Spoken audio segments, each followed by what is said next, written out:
Hello and welcome to Lemon Studios, where we talk anything and everything entertainment. I'm of course the Lemon himself, Zeke Limone, and these are my thoughts on the 2022 Oscars. So, we got a lot to get into. I'm not going to go break down every single award and like, oh yeah, this person should have won and this, all this, blah, blah, blah, blah, blah, blah, blah. I'm just going to talk about the Oscar show as a whole, what I think they got right, what I think they got wrong. As far as a presentation wise, not by the winners, it's the Oscars are a celebration. And I think film Twitter, for the most part, has really forgotten that. It's a celebration of films and movies. And it's just supposed to be a time we get together. It shouldn't really matter who wins and who loses. It should just be a celebration of those movies. So no, I'm not gonna be like, oh, Coda won. It should have been Licorice Pizza, which I don't think that. I don't think that. I want to get that very clear. I do not think that.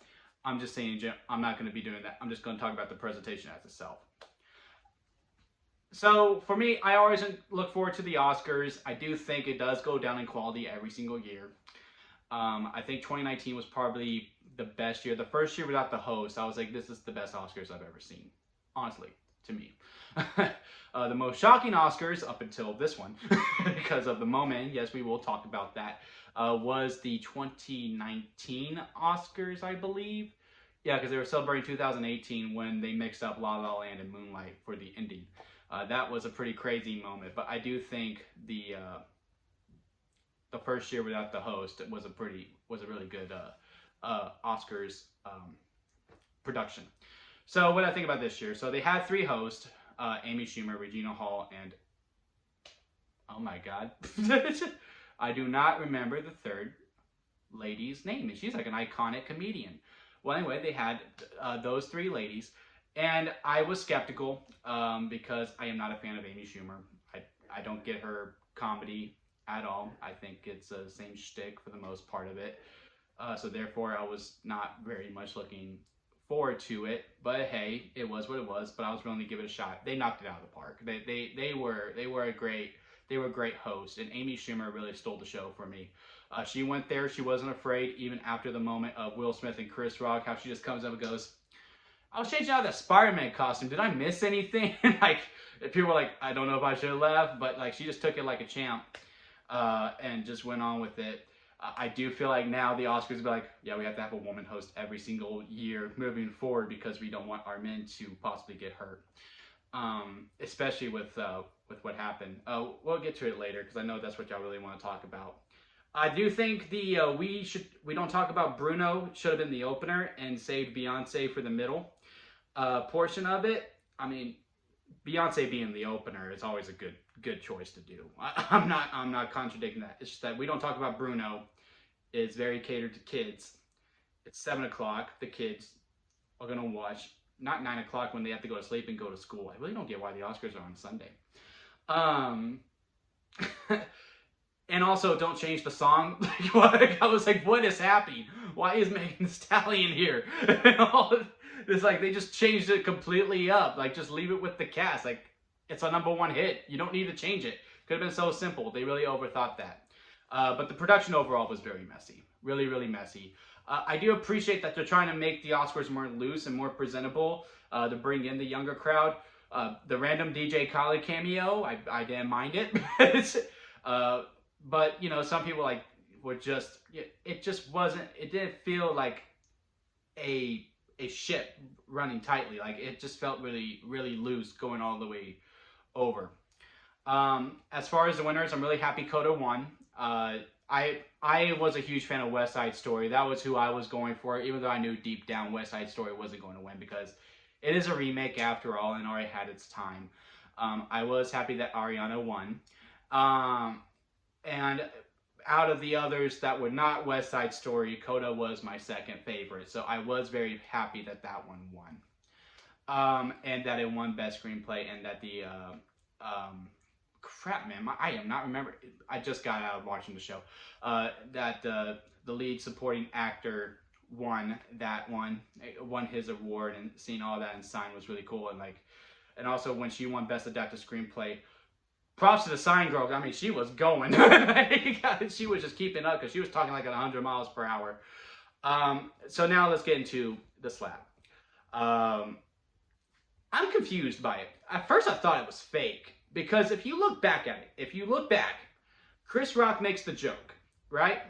And Will Smith laughs.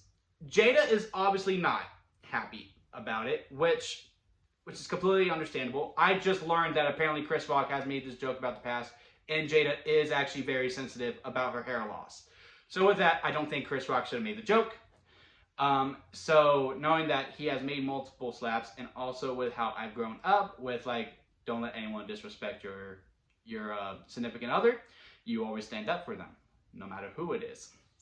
Cool. So I can get why Will Smith slapped, but he laughed first, and then I think he saw Jada upset by it, and then with her being upset, made him upset, and then he took care of business. Now, with that being said, I don't think he should have slapped him. I think they should have waited till the after party, and then they could have talked it out and really smoothed it over, and I'm pretty sure they're going to talk about it tonight regardless. And I don't think Chris Rock should have made a joke. I think it was just a bad situation all the way around. And then Will Smith won the award, which he should have. I don't think him slapping Chris Rock should have dismantled all that hard work he did in King Richard. He was absolutely phenomenal, and he did finally deserve that Oscar for this performance. But you could tell that he was being very defensive about it, and it was just really awkward. But he did have a good joke about, hey, I hope the Academy invites me back next year, or whatever. So overall, I think the Oscars were a hot mess this year. Overall, I don't think it was at fault of the host. I am not a fan of these like fan favorite crowd moments. Props to the Zack Snyder fans, man. They freaking brought it. I actually didn't mind Army of Dead winning most popular film. I really wasn't. I was more upset that Cinderella was number 2 because I really didn't think that movie was good. But I was like, really? Breaking the sound? Freaking Flash moving really fast was the moment that we go, oh yeah, that was the best moment? No, I don't. That one I don't condone. What do I think they should do with the Oscars? Honestly, I think they should just bring everything back into like, I thought what they were doing when they were moving the some nominations to before the show, I thought they were going to present them on the pre-show at least, but they didn't, and then that's when it upset me. I was like, it's one thing, move it to the pre-show, but yet still present them. Don't just edit them down. Like, it really messed up the flow of the whole show. I think you just lean into it. If you're going to do one night, move it to Saturday. Just make that weekend for movies. Do not release anything new that weekend, because this is the Oscars. This is the Oscars weekend. It's their All-Star weekend. It's their Super Bowl, blah, blah, blah, right? So just don't release any new movies. Let's just make this weekend about the Oscars. Move it to Saturday and just commit to this 4-hour extravaganza. Move it to 6 o'clock or make it go to 11 and just let it be what it is and just have it be a long show. Or you change it up a little bit. If you really want to bring in all these new people, don't bring this popular fan category and this #1 cheerable moment. No, make one night, make it 2 nights, Saturday and Sunday. Make one night all about trying to figure out what's going to be nominated for Sunday's Best Picture, and have it be a whole night of just different genres of movies. So there you get most movies in, and then the winners of each one of those genres, best horror, best action, best drama, best romance, best whatever, right? And then the winners of those, then the Academy votes on those winners, and then that winner is presented on Sundays with all the others, with all the technical awards and all that stuff, and then that winner is presented on Sunday. I think that brings in a bigger audience. You make the Saturday show more fun and the Sunday show more serious. I think you get a nice little blend. Get 2 different hosts for each night. I think that would help. So yeah, that's my thoughts on the Oscars 2022. What did y'all think about it? Comment below. Let me know. And what do you think the structure of the Oscars should be? Do you like my idea of making it 2 nights, or just making it a big 4-hour extravaganza? Or what are some thoughts on how you think the structure of the Oscars should go moving forward? Because they do need to change it up a little bit. Otherwise, it's going to get canceled like the Golden Globes. It should have been like the Golden Globes and the In Memoriam very soon. So yeah, if you like this video, give it a like. And if you like me, hit that subscribe button as I try to grow into my YouTube career. And that'll be it for me, guys. And I'll see you here next time at Lemon Studios.